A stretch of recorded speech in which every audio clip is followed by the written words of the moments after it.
depois de não conseguir encontrar contato com a sua mulher, e diz o quê? E ele diz o seguinte, que eu tinha que ele sabia os grandes serviços que eu... Isso com a sua esposa? Não, com o meu assessor, Eduardo Mazagão. Ele disse que eu era um grande quadro do partido, que ajudei muito o governo, mas nesse caso específico que me levou à prisão eu me precipitei, que eu fiquei nervoso, mas que eu tinha que ter muita tranquilidade agora, que eu precisava avaliar bem em prestar algum tipo de colaboração, porque eu iria criar muitas dificuldades, muitos problemas, que tudo bem que ele não tinha nada a ver com isso e tal, se essa fosse a minha decisão ele ia respeitar, mas que isso fosse bem avaliado, que esse é um momento complicado, é um momento difícil, né? E na verdade é o seguinte, ele dizia que era uma decisão minha, mas na verdade ele usou a conversa para sugerir o contrário. Quer dizer, que eu tomasse... A mensagem era de dissuadir.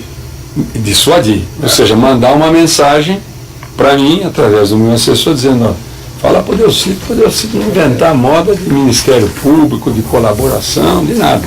Isso é a mensagem. Mas nessa conversa, ele só sugere que o senhor não faça isso, porque senão vai criar complicações, ou ele também oferece algum incentivo para que o senhor não faça isso? Na verdade, doutor Marcelo, quando ele aborda isso, né, ele também fala que o melhor era que eu mergulhasse, porque ele sabe que daqui a pouco viria Andrade Gutierrez, viria Zelada, aí com isso viria o Michel, e que o meu assunto ia sumir da mídia, que eu tinha que ficar em silêncio. E depois, eu só estou resumindo as duas conversas, né? Que houve uma segunda, né? E também gravada. Com o seu assessor? Foi pelo meu assessor Eduardo Mazagão. A primeira conversa. Eu acho que ele vai entender na primeira e segunda se mistura um pouco. Ele se mistura um pouco, Ela se mistura. Por isso que eu coloquei, foram 3 conversas, duas com o Mercadante, e aí eu passei uma a o que o ministro falou com o Eduardo Mazagão. Isso. Especificamente. Exatamente. Eu não estou dizendo assim, na conversa primeira falou isso, na conversa segunda falou aquilo. Se for isso, a decisão. Ele não vai conseguir separar. Não? Ele vai esclarecer, mas pelo que ele não foi interlocutor, né? Então ele só ouviu. Eu acho que é melhor fazer isso e talvez a conversa que seja um pouco diferente, talvez saiba, com a secretária. Né? Mas a secretária... Porque o assunto acaba sendo essencialmente o mesmo. A segunda conversa é uma continuação da primeira. Agora, quer dizer, ao longo dessas conversas, quer dizer, nessas duas conversas, chega um determinado momento, o Mazagão disse, olha, o senador agora, a família está preocupada porque tem que contratar advogados, por estar gastando muito, por estar vendendo inclusive um imóvel dele para pagar a conta e tal, não sei o que. Ele imediatamente disse, não, isso nós resolvemos. Né? Ele falou isso. E o que significa isso? Nós resolvemos o seguinte, que ele arrumaria um jeito de pagar os meus advogados. Do bolso dele? Que é uma ajuda financeira? Não, ele provavelmente... De arrependimento?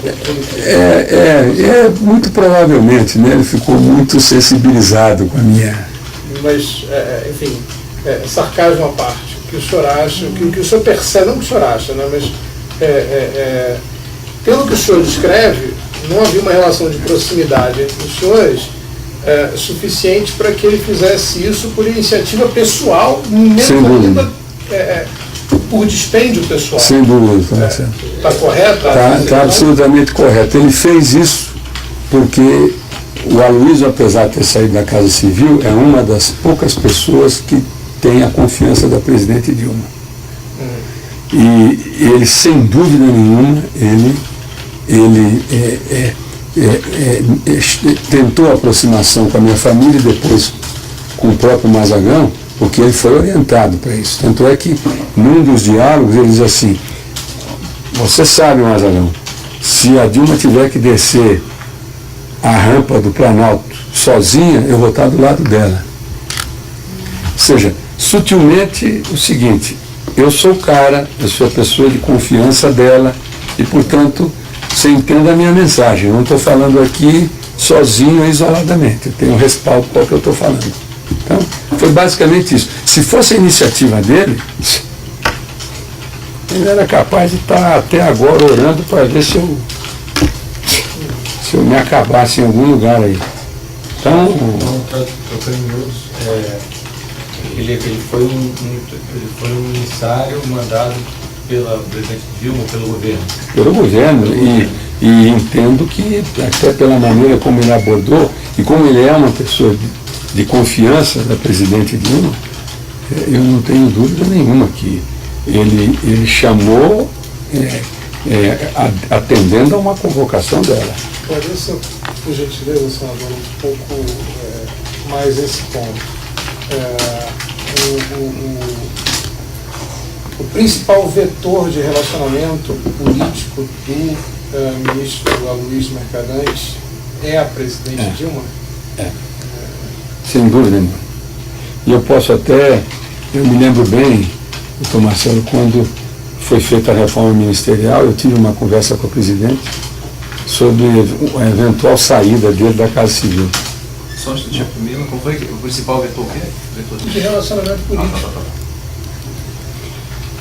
E nesse diálogo, porque não havia mais condições deles politicamente se sustentar na Casa Civil, pelos problemas que ele tinha com os partidos, com o Congresso, com os ministros, enfim.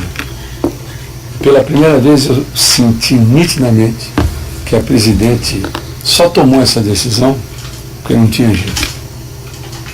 Porque ele efetivamente, ele não estava na Casa Civil à toa.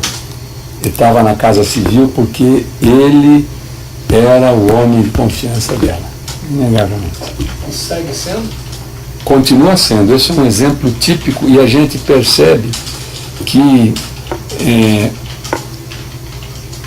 ela não expõe mais publicamente, mas determinadas questões, determinados temas, ela passa tarefas para que ele desempenhe em nome dela. Algum exemplo além deste que estamos tratando? Um deles, por exemplo, quando estava aquela confusão no Tribunal de Contas da União, né? Sobre o impeachment, sobre as pedaladas, né? Ele foi um dos principais